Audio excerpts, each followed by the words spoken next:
This is the FPL Draft Zone, your fantasy team's best signing of the season. The Premier League is taking a break, which means that 10.5 million fantasy managers are having to spend time with their families. But don't worry, we're here to cheer you up and give you your FPL fix with a look back at draft night around the world. Hello and welcome to the FPL Draft Zone, a podcast all about Draft FPL, the king of all fantasy Premier League formats. I'm Dom Crofts, and today, in the absence of any actual Premier League football, we're going to be taking a look back at draft night. We're going to be assessing the 20 most popular picks around the world based on average draft position, and we're going to be asking if those players you placed your faith in have lived up to expectation or screwed you over big time. Before we get into it, I just want to say a big thanks to everyone who has listened to episode 1 of this show and reached out with some really lovely comments, so thank you to everybody that's done that. And if you like what you've heard so far, please do subscribe to the pod. It would mean a lot and it would be massively appreciated. We are, of course, on social media. We're on Instagram and on Twitter, or X, depending on what floats your boat. At FPL Draft Zone is our handle. So if you want to get in touch with a question, a query, or a conundrum, then we would love to hear from you. But right now, let's talk draft night, the king of all nights. Let's take a look at the top 20 average draft picks around the world, according to data from the brilliant Draft FC. This data is based on 9-person league drafts, and these are the top 20 picks based on average position. Here we go. In at number 20, Cody Gakpo. Number 19, James Maddison. In at 18, Kieran Trippier. 17, Jack Grealish. Number 16, Callum Wilson. Number 15, Philip Foden. Number 14, Darwin XG Núñez. Number 13, Alexander Isak. Number 12, Ollie Watkins. Number 11, Gabriel Martinelli. We're going into the top 10 now, guys. Let's have a dramatic change of music. In at number 10, Trent Alexander-Arnold. Number 9, Heung-min Son. Number 8, Sir Harold Kane. Number 7, Bruno Fernandes. Number 6, Martin Odegaard. Number 5, Bukayo Saka. Number 4, Marcus Rashford. Number 3, Kevin KDB De Bruyne. Number 2, Mo Salah. And number 1, give me your clothes, your boots and your motorcycle. It's the Terminator, Erling Haaland. So there you go. That is the top 20 picks based on average draft position around the world. There are, of course, some quite predictable picks in there, but there are also a few surprising picks. So we're going to go through each player and we're going to try and reach a conclusion as to whether they are living up to expectations, failing to hit the mark, or just about breaking even. For ease, we're going to be doing hit, miss, or maybe. So let's start with number 20, Cody Gakpo. Cody Gakpo was selected earlier in drafts worldwide than the likes of Jared Bowen and Julian Alvarez. The club he plays for will obviously have played a part in his popularity. He got 7 goals and 3 assists in 21 games last season, so a return every 2 matches, and he was classed as a midfielder. But this season, Liverpool have so many attacking options. There was never, ever going to be a guarantee that he would set the league alight. There was never, ever going to be a guarantee that he would get regular minutes, and he has not. He has 3 goals and an assist in the first 20 game weeks. He's yet to finish a game. He's had 7 cameos off the bench of less than 30 minutes. He's also missed 2 games. So at this stage, 20th pick for Cody Gakpo does not look great. He's got 42 points so far. That means he is the 26th highest scoring striker. It puts him behind the likes of Lyle Foster, who's missed half the season, Mateta, Cameron Archer, Eddie Nketiah, and even though he should now get more minutes in the absence of Mo Salah, if you signed Cody Gakpo for your draft team within the first 20 picks, I have some bad news. He's a miss. Okay, let's take a look at the player who was drafted 19th on average across the world.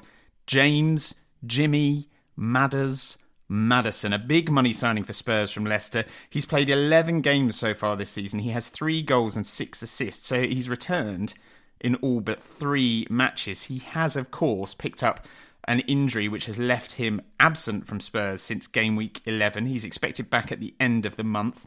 He's had limited games, but 63 points so far. He is an integral part of Ange Postecoglou's Spurs team, and if he can stay fit throughout the second half of the season, he would be a massive addition to any draft squad. Last season, in a struggling Leicester team that got relegated, he still got 10 goals and 9 assists. The season before, 12 goals and 11 assists. He is now in a much better, much more offensive team, and even though he's been absent for the last 9 game weeks, he remains the 6th highest ranked player in midfield for PPG, points per game.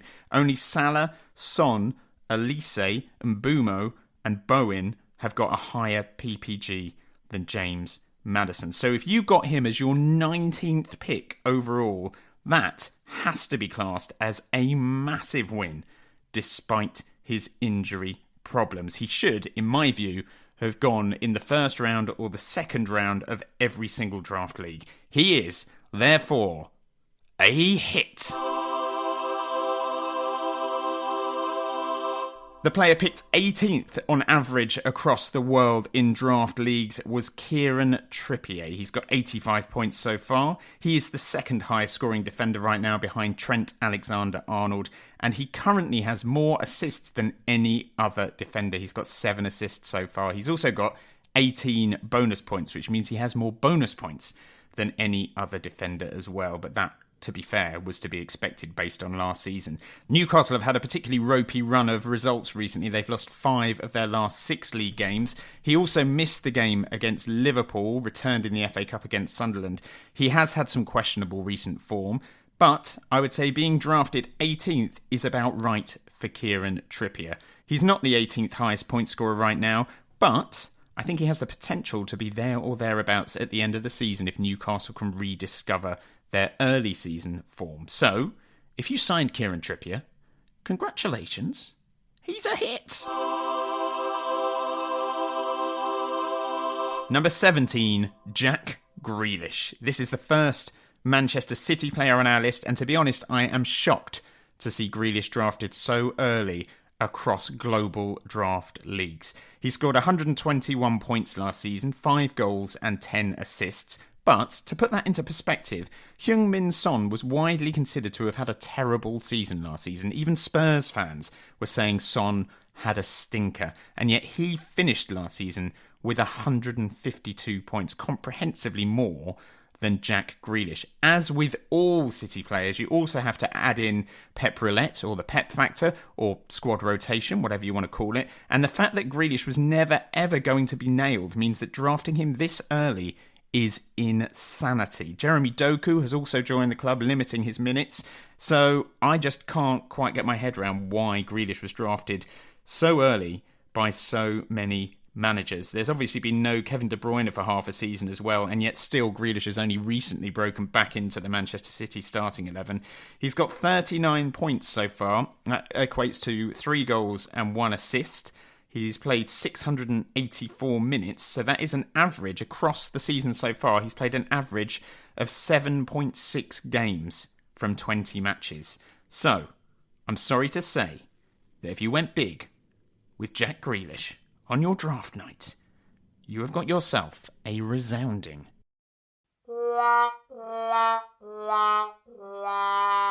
Callum Wilson is at number 16. He was drafted 16th on average around the world by fantasy draft managers. He's had a solid season so far, as you would expect. He's got 7 goals and an assist. But as you would also expect with Callum Wilson, he has had his fair share of injury problems. He's missed 6 game weeks so far. He's also got Alexander Isak rivaling him for game time. He's currently the 17th highest scoring striker in the game. He's got 55 points, which is not bad, but That does put him behind the likes of Carlton Morris of Luton Town.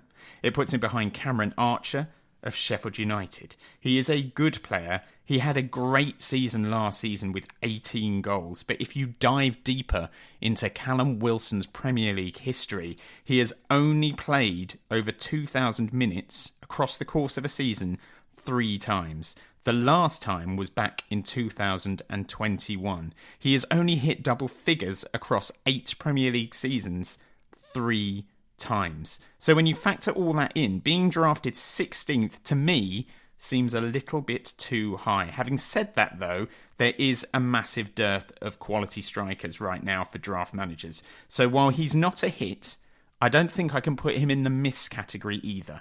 So right now, Callum Wilson is a maybe.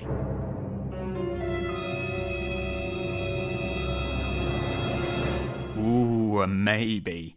Okay, number 15, Phil Foden. He has been a frustrating own in FPL over the years, often a victim of Pep Roulette. I owned him last season in draft and I traded him out in the end because his minutes risk just became too annoying. I swapped him out for Jared Bowen. But this season, he would have been an amazing draft signing because he has benefited so much from the injury to Kevin De Bruyne. As a result of De Bruyne's absence, he's taken up this integral role in the City starting 11. He's played every single game so far this season, 16 games of which he has played over 70 minutes, and 14 of those 16 games he played the full 90 minutes. He's got 5 goals, he's got 6 assists, he is currently the 7th highest scoring midfielder in the game, he's averaging over 5 points per game. Last year, he managed 1,832 minutes across the course of the season. After 20 game weeks this season, he's already hit over 1,500 minutes, so he's going to play comprehensively more games than he did last season, or certainly more minutes, I should say. So, if you got Phil Foden 15th on draft night, you can give yourself a big old pat on the back and send a thank you card to Kevin De Bruyne, because Phil Foden is a hit! Number 14, Darwin Núñez. This is the second Liverpool forward we're going to be discussing, following on from Cody Gakpo. Núñez is a frustrating watch, I would say. I think most people would agree with that. He's also quite a frustrating own when so many big chances go to waste. Against Newcastle, he missed 3 big chances and he had an XGI of 2.23. He walked away with 5 points. He got an assist in that game, so he did return, but he did not return as highly as perhaps he should.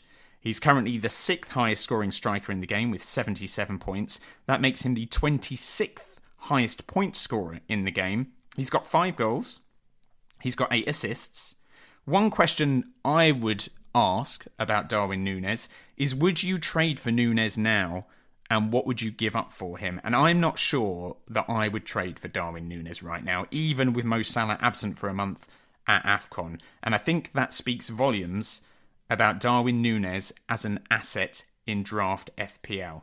According to Hindu Monkey on Twitter, he's only scored 14 goals from 142 goal attempts, and 110 of those attempts were inside the box. He's had 48 big chances in total, and his conversion rate is getting worse. It's down from 10.7% last season to 8.6% this season. But I don't think his returns quite make him a total miss, because as I've mentioned, there are not that many strikers in the game that you would place your faith in, and he is the 6th highest scoring striker right now.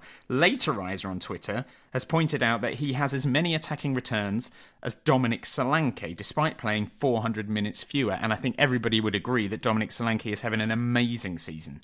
He's got the same attacking returns as Jared Bowen, despite playing 500 minutes fewer, and I think most people would agree that Jared Bowen is having an amazing season too. He's also got the same attacking returns as Cole Palmer, and Cole Palmer has got a lot of his returns from the penalty spot. Darwin Núñez does not take penalties for Liverpool. So, he's not a hit. My prediction is that he may well end up the season as a miss, but right now, for me, Darwin Núñez, if you got him 14th on draft night, is a maybe.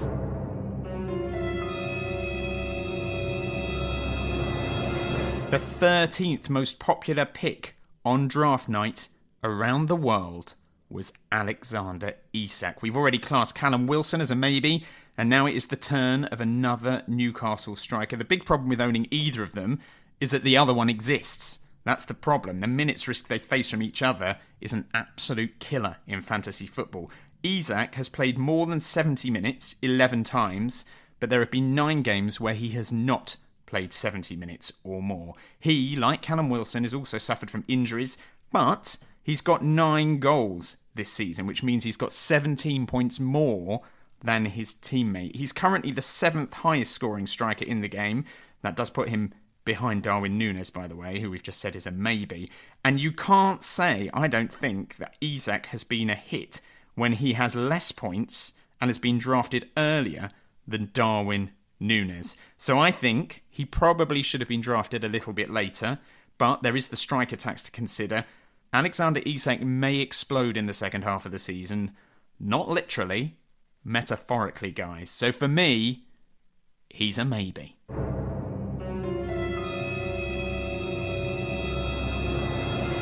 Okay, we're on to number 12 now, the 12th most popular pick on draft night, Ollie Watkins. And there is no miss or no maybe about Ollie Watkins. He is the top point scoring forward right now with 120 points. He's got 9 goals. He's got 11 assists. He's got more assists than any other player in the game. He is consistently hitting around 3,000 minutes a season. He is consistently scoring double figures each season. He's got 15 goals, 11 goals, and 14 goals in the last 3 seasons. He is Aston Villa's talisman and has been since Unai Emery took over. And when you look at what he's delivered over the last few seasons, he should have been drafted in round 1, not 12th. I mean, the only thing stopping that from happening for me is the fact that he plays for Aston Villa. He's not playing for one of the traditional top 6 teams. And that, to me, it looks like that's counted against him. But if you manage to get Ollie Watkins in as your 12th pick on draft night, then may I say, well done. An absolutely outrageous signing. He should have been drafted much, much earlier. Ollie Watkins is a bona fide 100% hit. The player drafted 11th on average across the world on draft night, Gabriel Martinelli. He is part of Arsenal's lauded front three, a lauded front three based on last season, that is, because this year, he and Gabi Jesus in particular have failed to show any sign of the sort of form that got them so much credit in the bank last year. Martinelli has 2 goals and 3 assists in the Premier League right now. That gives him 57 points. He is behind the likes of Willian, Dwight McNeil and Scott McTominay in terms of points right now. He got 15 goals and 9 assists last season, and that is why he was in such demand on draft night. But he is going to need an absolutely ridiculous second half to the season if he's going to match that. And right now, managers who drafted Martinelli as early as 11th on draft night must be kicking themselves because he has not lived up to the hype. He's averaging just 3.2 points per game right now. Gabi Martinelli, a fun player to watch when he's on song, but right now, a massively underwhelming, hugely disappointing, big, fat miss. We're into the top 10 now, and the player who was picked 10th on average around the world on draft night, Trent Alexander-Arnold. He got no returns and no clean sheets in the first 3 games of the season. I'm sure some managers might even have been wondering if they should have drafted a defender as early as they did. But since then, he's got 2 goals, he's got 4 assists, he's got 18 bonus points, he is the top scoring defender in the game, and he is the 9th highest scoring player in the game right now. He didn't return last time out against Newcastle, but before that, he had 10 returns in the previous 11 game weeks. The only game week he didn't return during that spell was in the 1-1 draw at Luton, and recent returns have been big. He got 8 points against Burnley. He got 9 points against Manchester United. He got 12 points against Sheffield United, 13 points against Fulham, and even against the champions, he picked up 8 points as well. Trent Alexander-Arnold is a defender, but he is a defender in name only. And if Alfie Doughty is Trent Light, Trent is KDB, but with just a little bit of extra spice, I would say, and less injury problems. If you drafted Trent Alexander-Arnold 10th on draft night, well done. Well ruddy done. Because he is a massive hit. The player drafted 9th on average on draft night, Heung-min Son. Last season, people thought Son was finished. Rival fans were laughing. Spurs fans were crying. But this season, oh my gosh, he is back with a bang. There is no Conte, thank God for Spurs fans. There is no Kane, no problem for Son. He's currently the second highest point scorer in the game. He's got 136 points so far, 12 goals and 5 assists in the first 20 game weeks. He's also got 18 bonus points to add that little cherry onto the icing, onto the cake. Last season he scored 10 goals and picked up 6 assists, so he's already scored 2 more goals this season than he did across the full season last season. He only needs 1 more assist to equal last season's tally as well. It was only 2 seasons ago that Heung-min Son finished top scorer in the Premier League with 23 goals, and he will probably not end up too far off the scoring charts this season. I would have personally drafted Heung-min Son 3rd behind Erling Haaland and Mo Salah. So if you manage to pick him up as your 9th pick on draft night, Google the nearest bank, right? Google it. Google the nearest bank to you. Do it now. And then laugh all the way to it because you have secured yourself a massive hit. The player drafted 8th on average across the world, Harry Kane. Wow. He's played 22 games this season. He's scored 25 goals this season. He's got 8 assists this season. He's scored 3 hat-tricks this season. He's on absolute fire. But it doesn't really matter, does it? Because he plays for Bayern Munich. He's a miss. Number 7, the player drafted 7th on average around the world, Manchester United midfielder Bruno Fernandes. In the 2020 to 2021 season, Bruno Fernandes got 18 goals and 14 assists. Wow. In 2021 to 2022, he got 10 goals and 7 assists. So quite a big drop-off after penalties weren't given to Manchester United in every single game. And then in 2022 to 2023, he got 8 goals and 9 assists. So another drop-off. This season, he has 3 goals and 3 assists in a barely functioning Manchester United side. So if you look at his stats, he is dwindling year on year. He's returned just twice in his last 10 games. And during that time, he's picked up 1 point or less on 5 different occasions. And while Manchester United may well have a stronger second half to the season with Sir Jim Ratcliffe at the helm, Bruno Fernandes is going to have to hit Mo Salah, Erling Haaland levels to justify being drafted so early across the world. And he's not going to do that, is he? So I'm afraid that the talented but rat-faced Portuguese playmaker is a miss.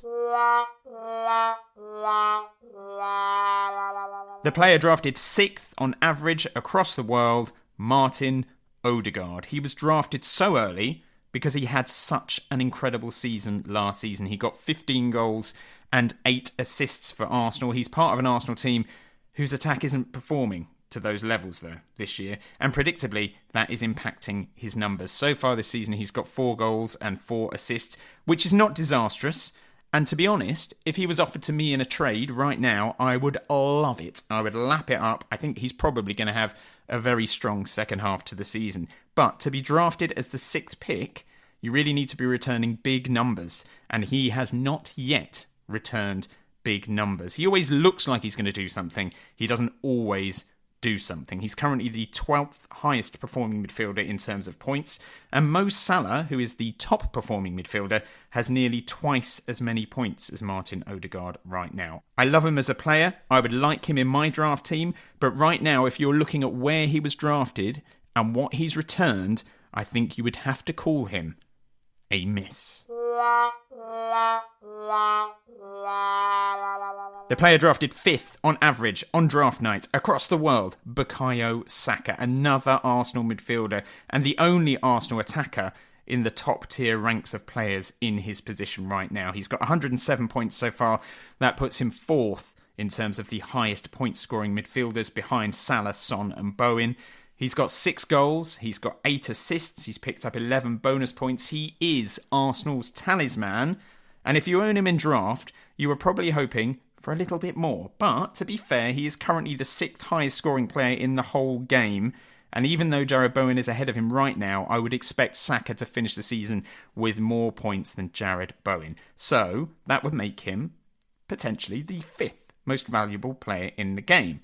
And with that in mind, seeing as he was drafted 5th, on average, around the world, despite Arsenal's attacking troubles, I would say Saka as 5th pick is about right, and that has to make him a hit. Number 4, Marcus Rashford. Oh, sweet Marcus. Last year, Rashford got 17 goals and 7 assists. It was his second best season ever.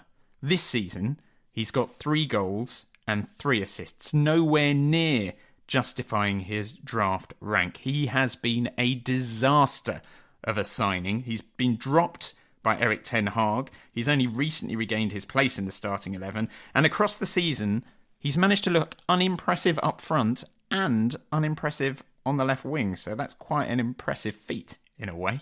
He's been accused of looking disinterested. He's been seen remonstrating with teammates. He looks like he's just generally been sulking throughout the season. Now, if you own Rashford, you might be sick to the back teeth of him, but you can look to last season for some encouragement, because at this stage of last season, he had only scored 7 goals in the Premier League, and he went on to get another 11 in the second half of the season. So there is hope that if he repeats that this year, he might just rescue a few draft managers who are currently kicking themselves for placing their faith in him.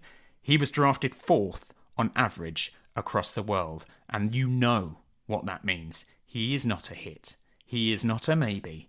He is, pretty much like the rest of the Manchester United squad, a miss. Okay, it's top 3 time, starting with the player who was drafted 3rd on average around the world, Kevin De Bruyne. Now, I owned KDB last season, and I found him a mega annoying own. He was often being rested, he used to miss games, he was not quite living up to being my first pick. I would not have had him high up in my draft order this season, and as it turns out, this season has been much, much worse than last season. A hamstring injury, 23 minutes into the first game of the season at Burnley, has seen him miss every single other match so far. He is set to return in the next few weeks, but Pep is likely to ease him in. He's likely to limit his minutes, and he may even prioritise the Champions League for Kevin De Bruyne over the Premier League. So overall, if you drafted Kevin De Bruyne 3rd on your draft night, I'm afraid it has been a season of spectacular disappointment. And while he will have big moments in the second half of the season, the likes of Son, Watkins and Saka were all much safer picks as your 3rd pick than the Belgian. Kevin De Bruyne, lovely player, spectacular hair, overwhelming miss.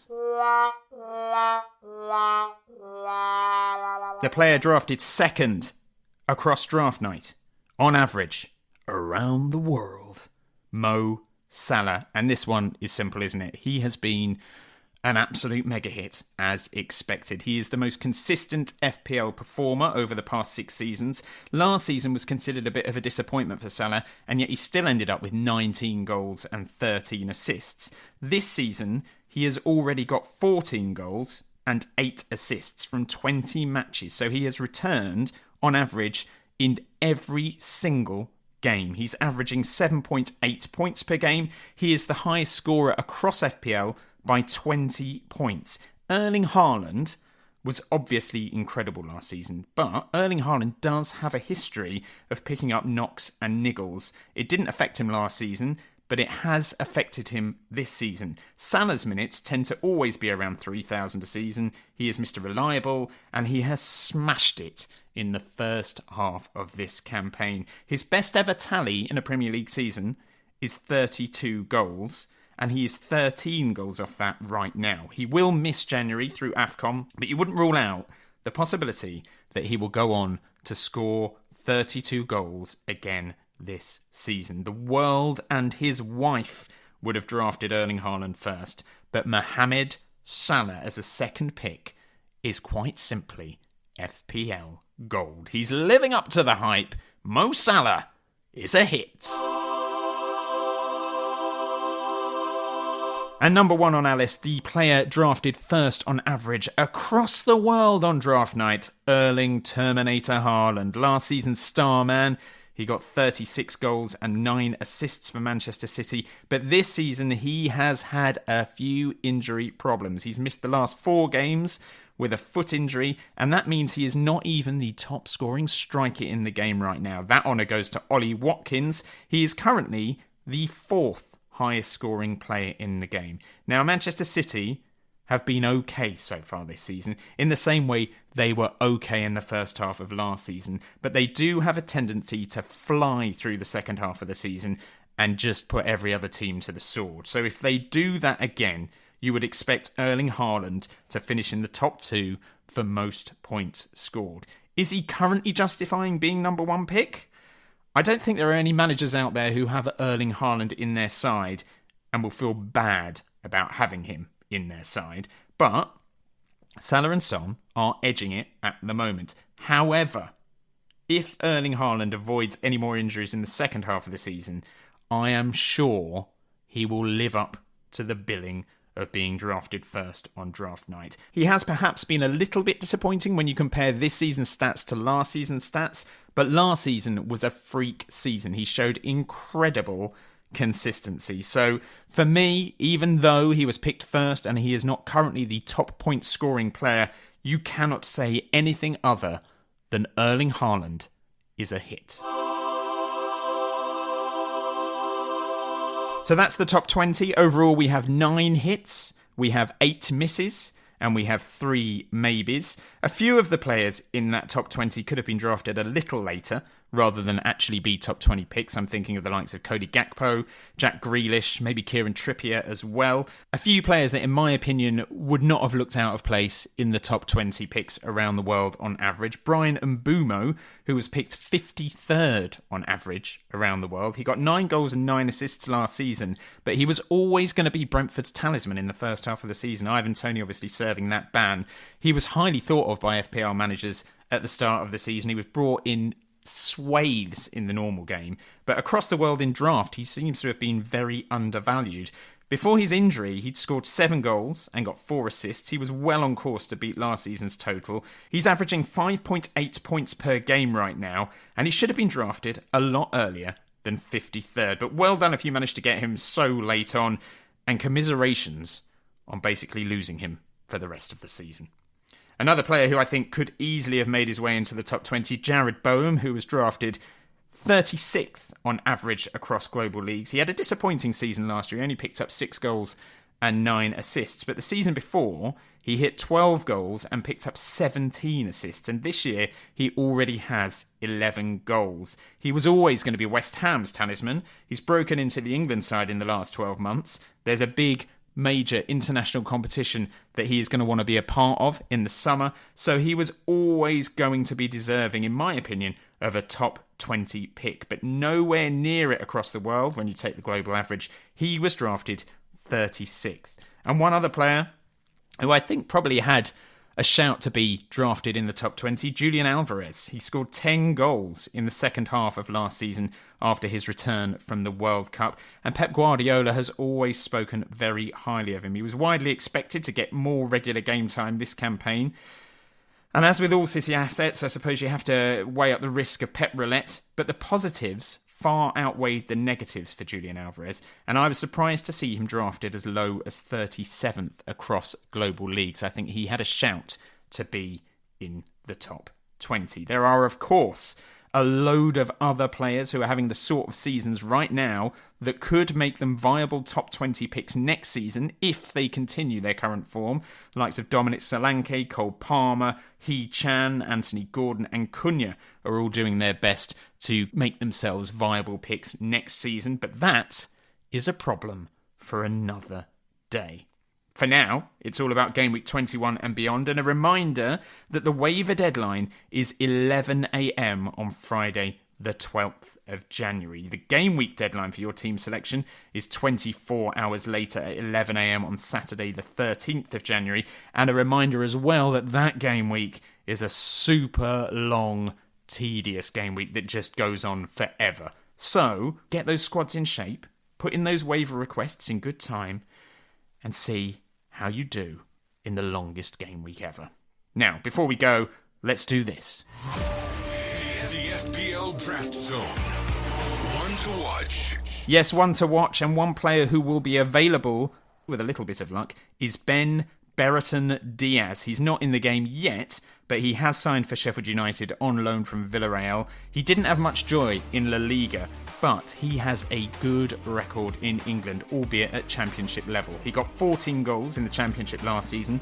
He got 22 goals the season before. He could be classed as a midfielder or a striker. We don't know yet. He plays on the left and he plays up front. The downside, of course, is that he is going to be playing for Sheffield United, but the plus side is he could go on to become their talisman, the talisman they are desperately looking for. So if, like many FPL draft managers, you have got struggling strikers, he could be worth getting in early in the hope that he fires, because if he does fire early on and he is still on those waivers, he will be snapped up and you might have missed your chance. Another player worth mentioning is Timo Werner, who looks like he's going to be joining Spurs on loan. He had one outstanding season at Leipzig before he signed for Chelsea. Didn't do too much at Stamford Bridge. In fact, he's not had that many fruitful seasons in front of goal since that one Leipzig season. So he's probably not going to get you 15 goals if you draft him into your team. But if you're short of striking options in your draft team, and with him playing in a super attacking Tottenham team, he might be worth thinking about.